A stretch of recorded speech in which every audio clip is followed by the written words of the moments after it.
is BTV, your home for memorable entertainment. Storms are rolling in tonight, along with some very high wind gusts throughout the entire day on Wednesday. We will have a short period of time tomorrow where we could have a severe storm or two, and then all of that will be followed by a big cool down on Thursday. I'll have the latest on your forecast coming up. Right now on News Channel 6 at 10, parts of the Palmetto State still being impacted by those wildfires, how a local fire department is working to put them out. Also at Augusta leaders pushing to make parking easier downtown. We'll hear from them. And it's National Invest in Veterans Week, how a local veteran is giving back to the community as Your News at 10 starts now. Live from Television Park, this is WJBF, News Channel 6 at 10 on BTV. Good evening, everybody. I'm Brad Means. We do thank you for joining us.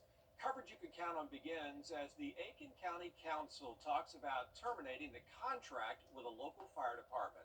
And concerned citizens of Wagner showed up to that meeting to advocate for saving the District 16 fire station in Wagner, which that group says would have lasting implications if they close it.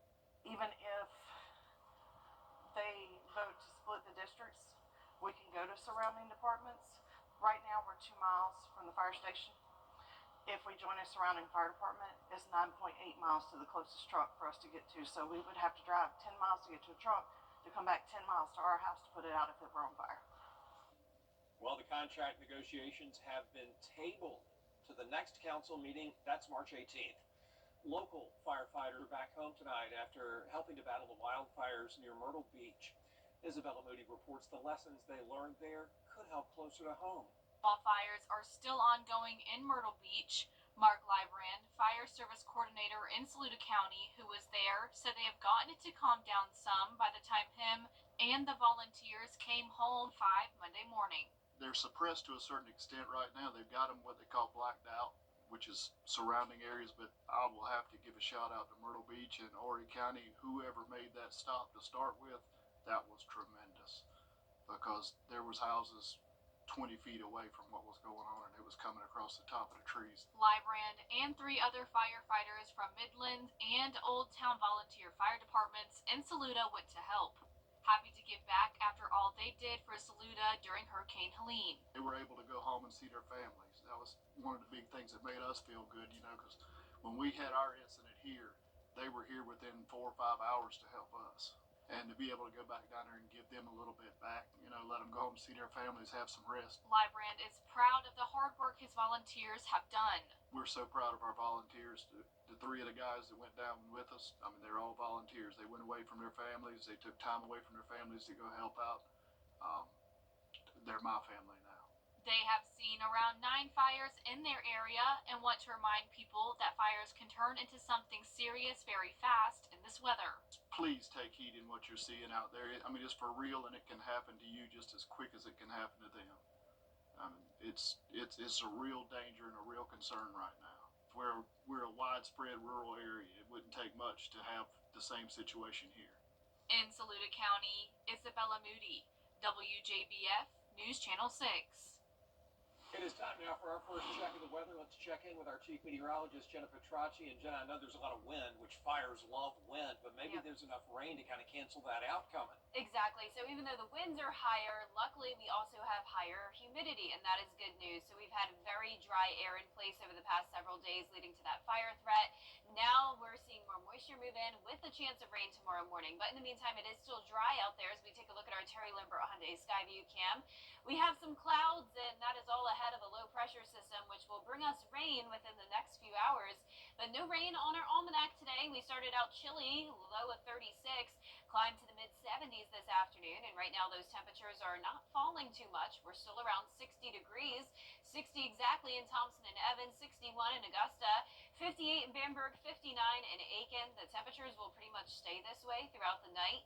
We have a warm front lifting to our north, so that's why we're going to be nowhere near the 30s tonight like we saw last night. Now the dew points are much higher. We're seeing 50s and 60s. Like I mentioned, we do have more moisture moving in, all thanks to the southeast wind ahead of a cold front. So sustained winds are now up to around 14 miles per hour at the highest, and the gusts are up to around 26 now now in Edgefield, 25 in Evans, 27 in Waynesboro. Some gusts up to 35 miles per hour possible over the next couple of hours, and then once we get to around sunrise tomorrow, that's when we'll see those gusts up to 50. Our satellite and radar not showing any rain at this time close to home. There goes that warm front lifting to our north, and then we're watching the cold front that's now producing this line of severe storms and even a couple tornadoes within here as well. Now, I will point out that the higher threat of tornadoes is over down in central to southern Alabama. There's a very low chance that we will see tornadoes tomorrow. It's going to be a wind threat primarily. So here's a look at your morning planner. Between 5 a.m. to 8 a.m., temperatures in the upper 50s to low 60s with that chance of the damaging wind gusts. Now, once we get to Thursday, we'll still be breezy, and we're also cooling down the 60. I'll have your full 10-day forecast coming up shortly, but back to you, Brad. Jenna, thanks. Augusta commissioners voting on a solution to help ease the burden on parking caused by downtown street projects. City leaders vote. The first week in March marks National Invest in Veterans Week, and right here in our area, there are a lot of organizations working to help our vets. Jim Lorraine is a veteran to help bridge the gap between other veterans when they transition out of service to civilian life. All of that possible through Lorraine's nonprofit America's Warrior Partnership, founded right here in Augusta. We get to know who the veterans are on one hand, and we know where the resources are on the other, and we connect the two. And when it comes to National Veteran Invest in Veterans Week, one of our resources that we connect to are programs that help veterans start their own businesses, whether it's through a franchise or independently. They teach them how to do it. If you're a veteran in the CSRA, Lorraine and the AWP want to work with you to help you get the resources you need. Info on that at WJBF.com. A push to help provide a safe home for Georgia's foster children. If passed, House Bill 136 would help foster kids by allowing for a tax credit for people who make a donation to those efforts. It's called the Fostering Care Success Act, and there'd be tax benefits for children also who've aged out of the system. Individuals would get $2,500 off their taxes, $5,000 for corporations as a tax write-off if they help foster kids. We're excited. This bill limits overhead to 10%. We want 90+% of that money going to the needs of that young person who is now aged out of the foster care system and is trying to do the right thing. Doesn't want to be like the 71% who end up pregnant, the 82% of males that end up in association with the law enforcement system. Another bill to help foster children would expand eligibility to foster kids for Georgia's Promise Scholarship. We'll be right back. The CSRA is where we were born, where we live, where we work, where we're raising our families. It's our home. That's why the people of the CSRA count on us after an accident, because they know about our skill in the courtroom, how we treat clients like family, how we love this community, and the people who proudly call it home. We're just a call or click away. Injured? When you need me, call me. I'm your Augusta. 706-724-7224. The Giving Your Best Award salutes volunteers in the CSRA for going above and beyond in our community. The Giving Your Best partners congratulate our latest winner, Cecilia Brown. Every fall, she honors her son with donation drives for the Children's Hospital of Georgia. She's also a volunteer for the Leukemia and Lymphoma Society. Giving Your Best is brought to you by Science Co., Piedmont Augusta, Security Federal Bank, and News Channel 6. The death of a loved one can be Gross. Now, your most accurate forecast with WJBF Live Viper 6.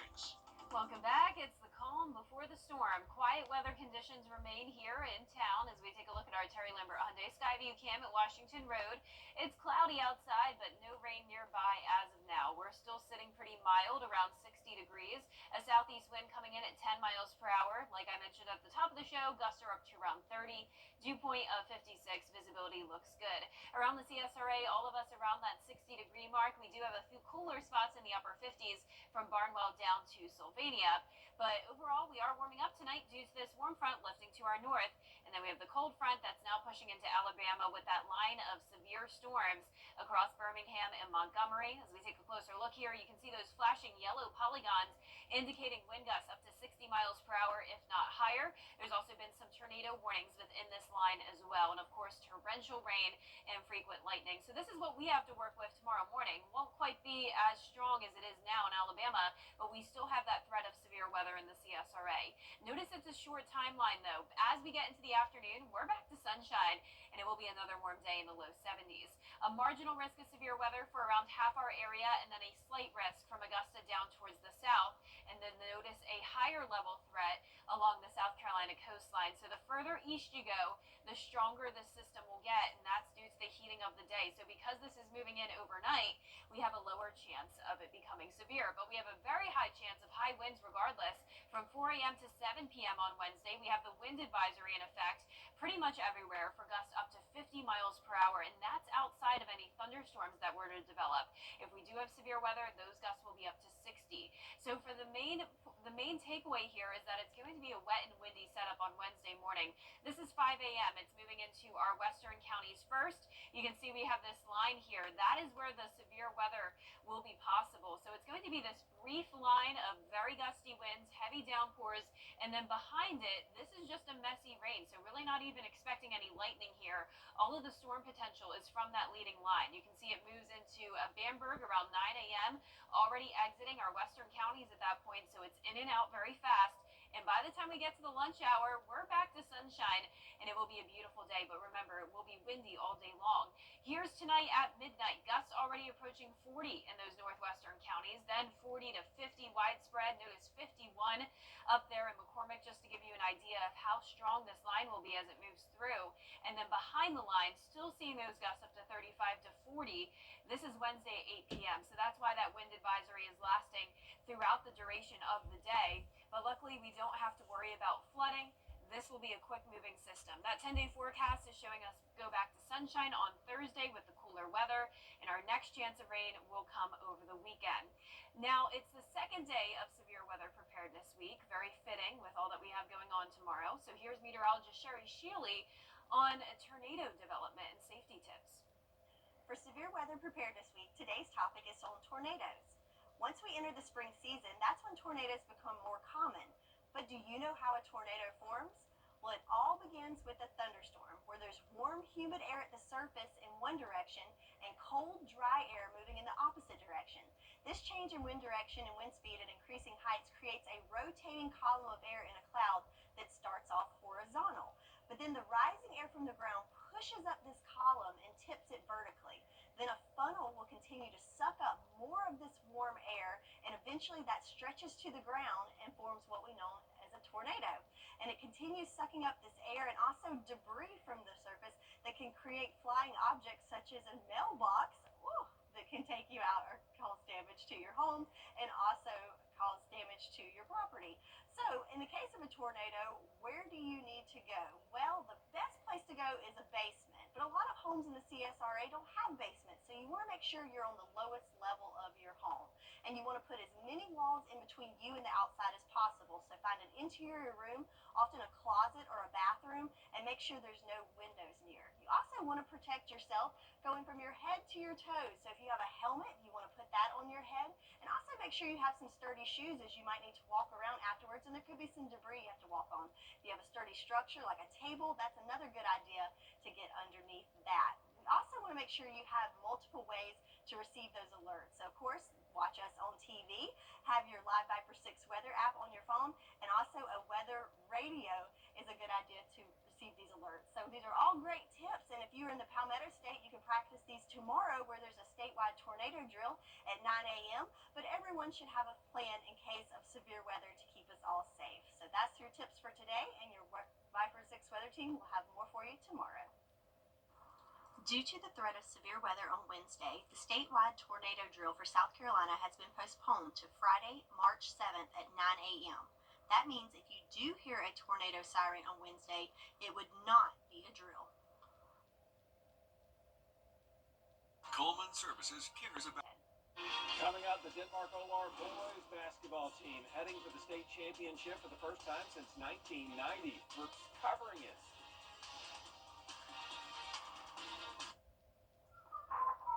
Well, guys, Another tub to shower conversion completed. Y'all, what are we gonna do with all these old tubs? I have an idea.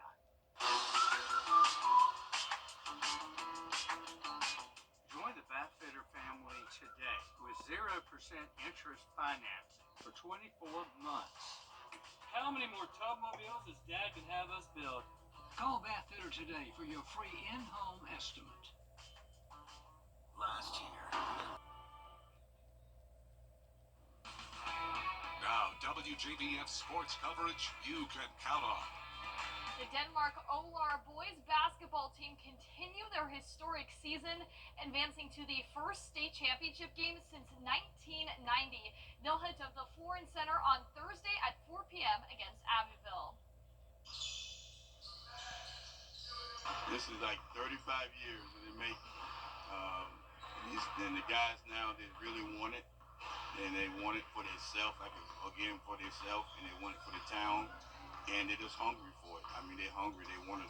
They're going out playing hard in practice. They're practicing hard. The game time, they play hard. Playing my role, everybody doing their role, and coming out with a win and making history. So we work hard in practice. We push each other and motivate each other, and come to work every day. I have 10 seniors. 10 seniors. So they coming out hard. They coming out every game. They stepping up. They're gonna make mistakes, but they're gonna make it up by playing smart basketball at the end. They make sure we did what we were supposed to do, and make sure we locked in and mentally focused. So at first it was kind of, we kind of slow, and we kind of got everything back there, kind of got chemistry on, moved the ball a little more. Cause our teammates, we play together as a team. We very coachable, and we have an athletic team. I think we were playing since like we were little, so we just kind of gelled together and got chemistry with each other. It feels great knowing that our girls, they did it 3 years in a row, and knowing that we finally got a chance. I pray and hope we bring it back home for Denmark. And over to college basketball, the Augusta men's team hosts North Georgia in the Peach Belt Conference quarterfinals. The Jags secured the 3rd seed in the tournament, and during the regular season, the two teams split the 2 meetings, both wins on their home court. Not turn the ball over, take good shots always, and take advantage of the opportunities presented to us. And we dropped our last one at Buford. We didn't play well enough to win the game. And now it's time to show that we're a seasoned team that can make a run in this Peach Belt tournament. Tip-off set for Wednesday, 7:30 p.m. The Augusta women also play Wednesday night, but at 5 o'clock against Lander in the conference tournament. The Jags beat the Bearcats twice this season, just a couple of weeks back. Now, the last time the Lady Jags posted back-to-back 20-win seasons was back in 1992 and 93. And this year, the Braves Country Road Trip All-Star Experience is back and making its way through Braves Country with stops in Georgia, Alabama, Tennessee, North and South Carolina. The All-Star Edition will bring regional fan experiences centered around the All-Star Game on July 15th. The road trip starts in March in Knoxville, Tennessee. Now, each stop will feature the new All-Star Wall, where fans can get an inside look on what to expect for this year's Midsummer Classic. Fans can also enjoy free giveaways as the tour will stop in for the Augusta Green Jackets game on June 21st. That's it for sports. We'll be right back. WJBF News Channel 6 proudly presents Brass takes you through an American musical journey with a unique blend of Dixieland, swing, folk, and so much more. USC Aiken's Cultural Series. For tickets, visit EtheridgeCenter.universitytickets.com or call 803-641-3305. Over the years, thousands of people have gotten their hands on one. And who knows, you could be next. Win your very own Good Morning Augusta coffee mug at WJBF.com/coffee club. Sponsored by Honda Cars of Aiken. And last but not least, today is Mardi Gras and festivities for Fat Tuesday taking place all over the country. Gerald Grunig takes us to Louisiana for the celebration. Timamu Mardi Gras. There's never been a year where we did not run Mardi Gras. Unfazed by the Mardi Gras forecast forecast this Fat Tuesday. Rain, sleet, or snow, we're gonna run. I had to text Todd last night to make sure we were still running. He said, is that a question? Took to the countryside of rural Acadia Parish like they've done for decades on Mardi Gras morning. It's a feeling that you cannot explain. My family has been carrying this on for many, many years. And you just feel them when they leave the world. You feel them still here on Mardi Gras Day. Hey, that's why we do it, right there. The tradition of singing their Cajun French Mardi Gras song, collecting spare change, and gathering ingredients for a communal gumbo, some of the most important elements of this annual custom. And I have the hardest time explaining that to people because they see other Mardi Gras, that's what they do, you know, it's just a hoorah drunk fest. That's not what it is here at all. It's awesome. The main thing about it is to, beg for money, It's for our ingredients for our gumbo and stuff like that, and put on a good show. And as times change each passing year, Team Amu Mardi Gras confident this celebration don't plan on stopping, hombre. Oh, no, sir, not at all. I'll run till I can't. Here to stay for years to come. Y'all's Mardi Gras tradition still feeling good, feeling confident, feeling strong about the future. Oh, absolutely. I mean, you got a bunch of young guys right here. Young guys like me, we ready to get after it. I mean, it's not stopping anytime soon. The younger the guys are, I mean, that goes to show you what the future generation is going to look like. We just have a lot of people that run every year, and we have that wagon pack, so. A lot of fun, a lot of tradition. That's your stomping grounds. You're part of the United States of America, Jenna. Yeah, and we didn't have a celebration like that here today, but we did have a king cake. Yeah, absolutely. You missed out on that. There was a cake here today? Thanks to Brad. Oh, So, bummer. Third year in a row, you brought a king cake? Yeah, well, it's like the 15th, but the first year in a while I haven't found the baby, thank goodness. Yep, it was Danielle who found the baby. Yeah, I thought it was going to Executive be producer me. Danielle. She buys next year's cake. Yes. Well, our forecast is showing the chance of rain and storms tomorrow, and then a big cool down Thursday, more rain and storms over the weekend. All right, thanks a lot, Jenna Giano. We appreciate you. We're back at the top of the hour-ish, depending on the president's speech for News Channel 6 at 11. And Hogan's Heroes is next here on MeTV. Have a great night.